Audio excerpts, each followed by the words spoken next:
Hello বন্ধুরা, আমি শর্মিষ্ঠা আর হোয়ার stories bridge page থেকে চলে এসেছি শুক্রবারের গল্প নিয়ে। আজকে শুক্রবার, স্কারলেট ডে স্পেশাল। আজকে আমাদের লাভ অ্যান্ড রোমান্স অ্যান্ড রিলেশনশিপসের উপরে গল্প থাকে। আজকের গল্পটা হলো নাম স্বপ্নের প্রতিধ্বনি। এটি একটি ভালোবাসারই গল্প, কিন্তু এই ভালোবাসারটা ছিল অ্যাবস্ট্রাক্ট একটি ভালোবাসা। খুব নতুন ধরনের একটি গল্প, তোমাদের দেখো, শুনলে ভালো লাগবে। শুরু করছি আজকের গল্প, স্বপ্নের প্রতিধ্বনি।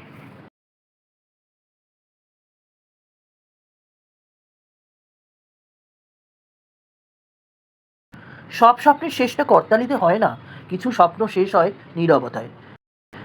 কলকাতার মেয়ে রিভা সেন, ছোটবেলা থেকেই রক মিউজিক ছিল তার প্রথম ভালোবাসা। গিটার হাতে আয়নার সামনে দাঁড়িয়ে সে শুধু একটাই স্বপ্ন দেখত, একদিন ইন্ডিয়া রক স্টার অ্যাওয়ার্ড জিতবে। স্টেজ, আলো, হাজারো মানুষের করতালি, এটাই ছিল তার পৃথিবী। স্বপ্নের পথে সবার ভাগ্য কিন্তু এক হয় না। একটা অডিশন, আরেকটা, তারপর আরও একটা অডিশন, তারপরে টানা অডিশন 10 বছর। প্রতিবারই শেষ রাউন্ডে গিয়ে বাদ পড়ে রিভা। বিচারকদের একই কথা, তোমার কণ্ঠ ভালো, কিন্তু তুমি কিন্তু স্টার নও। প্রতিবার বাড়ি ফিরে সে নিজের গিটারটা জড়িয়ে ধরত আর কান্না করত। কিন্তু খবরটা আর আগের মতো, কিন্তু স্বপ্নটা তার আগের মতো আর আলো দিত না। একদিন রিভা বুঝলো, হয়তো বড় মঞ্চ তার জন্য নয়, কিন্তু গান, গান তো তার নিঃশ্বাস। তাই নিজের বাড়ির নিচতলায় খুলে ফেলল Riva Sen rock vocal studio, grooming studio. সে মনে মনে বলল, আমি যদি নিজে না পারি, তাহলে একজন সত্যিকারের শিল্পী আমি গড়ে তুলব। কয়েকদিন পর স্টুডিওতে এলো এক কিশোরী, নাম ঋত্বিকা রায়। প্রথম দিন তো তার গান শুনেই রিভার বুকটা কেঁপে উঠল। এ যেন নিজেরই হারিয়ে যাওয়া স্বপ্ন আবার ফিরে এসেছে।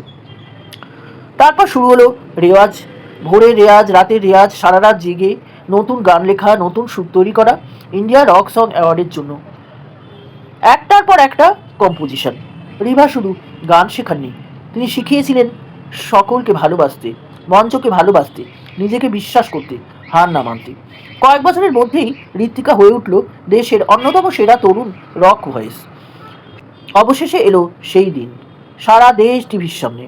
ঋত্বিকা স্টেজে গান শুরু করলো, পুরো অডিটোরিয়াম নিঃশব্দ। গান শেষ হতেই দাঁড়িয়ে পড়লেন বিচারকেরা। তারপর সঞ্চালকের কণ্ঠে ভেসে এলো, this year's India rockstar award goes to Ritwika Roy. চারিদিকে করতালির ঝড়। দর্শক আসনে বসে চোখ মুছলেন রিভা। মনে মনে বললেন, আজ আমি না, আমার স্বপ্ন তো জিতে গেল। পুরস্কার নেওয়ার পর সাংবাদিকরা প্রশ্ন করতে শুরু করলো ঋত্বিকাকে। তারা জিজ্ঞেস করলো, আজকের এই সাফল্যের পেছনে সবচেয়ে বড় অবদান কার? শেষ সারিতে বসে রিভা, শুধু একটা নাম শোনার অপেক্ষায়। কিন্তু ঋত্বিকা মুচকি হেসে বলল, আমি আর যা হয়েছি সবটাই আমার নিজের পরিশ্রমে। আমি কাউকে এর জন্য বাড়তি কিছু কৃতিত্ব দিতে চাই না।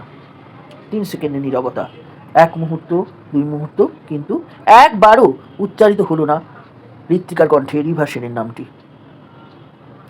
চারিদিকে করতালি, ক্যামেরার ফ্ল্যাশ, উল্লাস, আর নিঃশব্দে হলঘর ছেড়ে বেরিয়ে গেলেন রিভা। বাইরে তখন মুষলধারে বৃষ্টি। লাল গাড়িতে উঠে চুপচাপ রওনা দিলেন। স্টিয়ারিংয়ে হাত ছিল, কিন্তু মনটা ছিল না। মনটা বড্ড দুঃখী, আজ বড্ড অন্যমনস্ক। পরদিন সকালে খবরের শিরোনামে, খ্যাতনামা সঙ্গীত প্রশিক্ষক রিভা সেন আর নেই। হাসপাতালের করিডোরে নিস্তব্ধ হয়ে দাঁড়িয়ে আছে ঋত্বিকা, তার হাতে রিভা সেনের পোস্টমর্টেম রিপোর্ট। সে ভেবেছিল এটা একটা দুর্ঘটনা, কিন্তু শেষ লাইনে লেখা ছিল, কজ অফ ডেথ সুইসাইড। কাগজটা দেখে কাঁপতে লাগলো তার হাত। মনে পড়ল ম্যাডামের কথা, ম্যাডামের প্রতিটি কথা, প্রতিটি সুর, প্রতিটি গান, প্রতিটি রাতের পরিশ্রম, আর নিজের সেই একটি বাক্য। কয়েকদিন পরে Riva Sen rock vocal grooming স্টুডিওতে আয়োজন করা হলো রিভা সেনের স্মরণ সভা। ছাত্রছাত্রীরাই আয়োজন করলেন। দেওয়ালে সাদা ফুলের মালা পরানো রিভা সেনের ছবি, ছবির নিচে নিঃশব্দে রাখা তার প্রিয় গিটার। সাদা শাড়ি পরে, চোখ ভরা অশ্রু নিয়ে ছবির সামনে দাঁড়িয়ে আছে ঋত্বিকা রায়, তার কাপা হাতে একটি সাদা ফুল। ধীরে ধীরে ফুলটি ছবির সামনে রেখে সে শুধু বলল, আর কেঁদে ফেলল, বলল, ম্যাম, আমাকে ক্ষমা করে দিও তুমি। ঘরে সবাই নীরব, কিন্তু মনে হচ্ছিল রিভার গিটারের প্রতিটি তার এখনও যেন সুর তুলে বলছে, সঙ্গীতকে তোমরা ভালোবেসো, সঙ্গীতকে ভালোবাসতে হয়, না হলে সিঙ্গার হওয়া যায় না। রিভা সেনের গল্পটা কেমন লাগলো বন্ধুরা? তোমরা একটু জানিও, আমাকে কমেন্ট করো। আচ্ছা, আজকে আমি চলে যাচ্ছি শুক্রবারের স্কারলেটের স্পেশাল ডে থেকে। কালকে আবার পার্পল ডে নিয়ে শনিবার চলে আসছি আমার পোয়েট্রি এডিশনে। আচ্ছা, কালকে পার্পল ডে পোয়েট্রি এডিশন। আর তোমরা সবাই খুব ভালো থেকো আর আমার পেজটাকে একটু শেয়ার করে দিও। আজকে বিদায় বন্ধুরা, আজকে টাটা।